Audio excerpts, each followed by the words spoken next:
اب بیت المقدس ایک ایسی جگہ ہے، یروشلم، ایلیا، جو تینوں ابراہیمک ریلیجن جو ہے، آسمانی مذہب کے ماننے والے لوگ، ان کے لیے ایک کامن حرم کی جگہ ہے، چاہے وہ جیوز ہوں، کرسچنز ہوں یا مسلمز ہوں، تینوں کے لیے وہ حرم ہے. اور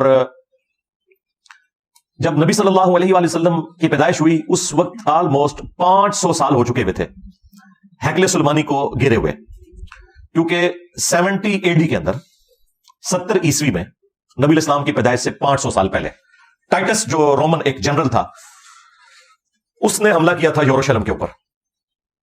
اور اس وقت ظاہر وہ بت پرست جنرل تھا، اور انہوں نے یہودیوں کو قتل کیا. کوئی 1.25 لاکھ کے قریب یہودی قتل ہوئے. اتنوں کو وہ قید کر کے لے گیا اور ہیکل سلیمانی برباد کر دیا. اس کی صرف ایک دیوار بچی ہے جسے ویلنگ وال کہتے ہیں، دیوار گریا، اور جس کے سامنے یہودی جو ہے وہ اس طرح کر کے تورات پڑھ رہے ہوتے ہیں. وہ ایک دیوار وہ باقیات ہے ہیکل سلیمانی کی. اور یہ سلسلہ اسی طریقے سے ان کا رہا. پھر ڈائسپورا شروع ہو گیا، ان کا انتشار پوری دنیا میں پھیل گیا. ظاہر ہے وہاں سے تو وہ نکال دیے گئے. نبی صلی اللہ علیہ وآلہ وسلم کا دنیا میں آنا یہودیوں کے لیے بھی رحمت ثابت ہوا.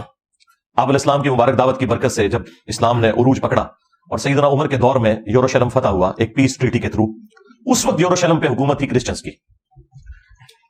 جب ہیکل سلیمانی توڑا گیا اس وقت حکومت تھی رومن امپائر کی، جو کہ بت پرست ہے. لیکن وہ بیچ میں ایک ان کا ایمپرر آیا، کانسٹنٹائن II، جس کے نام کے اوپر قسطنطنیہ شہر ہے. اس نے کرسچینٹی اڈاپٹ کر لی. یہ آلموسٹ آپ سمجھ لیں نبی صلی اللہ علیہ وآلہ وسلم کی پیدائش سے 200-250 سال پہلے کی بات ہے. تو اس کی وجہ سے پوری کی پوری جو رومن امپائر ہے وہ کرسچینٹی میں کنورٹ ہوگی، کیونکہ اس وقت بادشاہ کا دین ہی رعایا کا دین ہوتا تھا. اب کرسچنز نے یہ شرط لگائی سیدنا عمر کو کہ ہم آپ کے حوالے کرتے ہیں یہ سٹی بغیر جنگ کے، کیونکہ انہیں اندازہ ہو گیا تھا مسلمانوں کا مقابلہ نہیں کر سکتے. لیکن ہماری شرط یہ ہے کہ یہودیوں کو آپ نے یہاں نہیں آنے دینا. اس کی وجہ کیا تھی؟ کرسچن یہ سمجھتے تھے کہ جسے ہم خدا کا بیٹا سمجھتے ہیں یا خدا سمجھتے ہیں، اس کے قاتل یہودی ہیں، کیونکہ انہوں نے صلیب چڑھوایا تھا رومنس کے ذریعے جیسس کرائسٹ کو. اور یہودی جو ہے وہ جیسس کرائسٹ کو نعوذ باللہ آؤٹ آف ویڈ لاک کہتے تھے. ٹھیک ہے، اب یہ زمین و آسمان کا فرق ہے. اتنے بڑے لیول کی دشمنی دنیا میں کسی بھی دو مذاہب کے درمیان نہیں ہے جو جیوز اور کرسچنز میں. یہ آج کی بات میں نہیں کر رہا، یہ آج صورتحال کیوں بدلی ہے میں بعد میں بتاتا ہوں.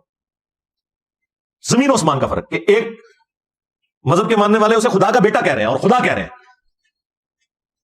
پروٹیسٹنٹ جو ہے وہ خدا کہتے ہیں اور کیتھولک خدا کا بیٹا کہتے ہیں، اور دوسرے کہہ رہے ہیں کہ اس کی اصل میں خطا ہے یا آؤٹ آف ویڈ لاک پیدا ہوا ہے، نعوذ باللہ من ذالک. تو ان دونوں کا تو آپس میں ملاپ ہو ہی نہیں سکتا تھا. کرسچنز نے کہا کہ جیوز یہاں نہیں گھسیں گے، یہ ہمارے جیسس کرائسٹ کے قاتل ہیں.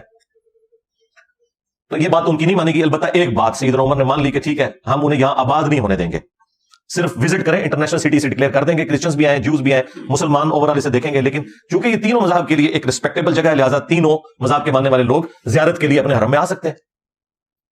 اور پھر اس وقت سے لے کر 20ویں صدی کے آغاز تک، سلطنت عثمانیہ کے ٹوٹنے تک، یروشلم، بیت المقدس یہ مسلمانوں کے قبضے میں رہا ہے. بیچ میں ایک دفعہ صلیبیوں نے لیا تھا اور وہ پھر سلطان صلاح الدین ایوبی رحمہ اللہ تعالیٰ نے ان سے واپس لے لیا. بس وہ ایک ایکٹیویٹی پرفارم ہوئی، اوورال مسلمانوں کی حکومت رہی اور بالکل معاملات بڑے اچھے چل رہے تھے.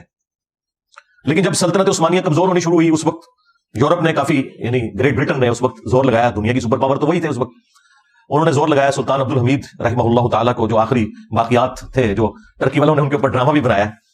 تو خیر انہوں نے تو بہت زیادہ ایگزیجریٹ کر کے اسے پتہ نہیں کیا کتنا بڑا بزرگ بنا کے پیش کیا. اتنی بھی بات نہیں تھی، لیکن بہرحال مسلمانوں کے مفادات کے پوائنٹ آف ویو سے اس بندے کی بہت بڑی کنٹریبیوشن ہے. الٹیمیٹلی انہوں نے پھر ڈیسائیڈ کیا کہ ٹھیک ہے ہم ان کو دوسرے طریقے سے نپٹیں گے.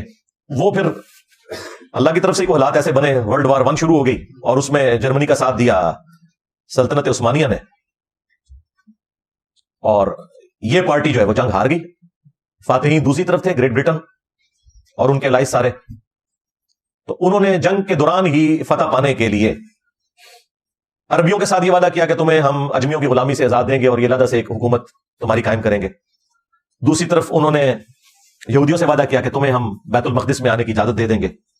خیر دونوں کے ساتھ ہی وعدہ خلافی کی. بہرحال یہودی اسٹرانگ تھے، جو کہ فائنینشلی انہوں نے پھر زور لگایا. تو 1917-18 کے اندر بالفورڈ ڈکلیریشن ہوگی. بالفورڈ ایک شخص تھا جو ان کی طرف سے نمائندہ بن کے گیا اور ایک ٹریٹی سائن ہو گیا جس میں یہودیوں کو اجازت مل گئی کہ وہ دنیا میں کہیں بھی ہے نا، وہ یروشلم آ کے آباد ہو سکتے ہیں.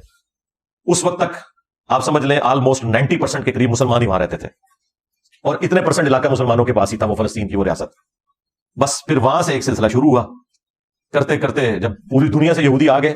اس وقت آلموسٹ آپ سمجھ لیں 90 لاکھ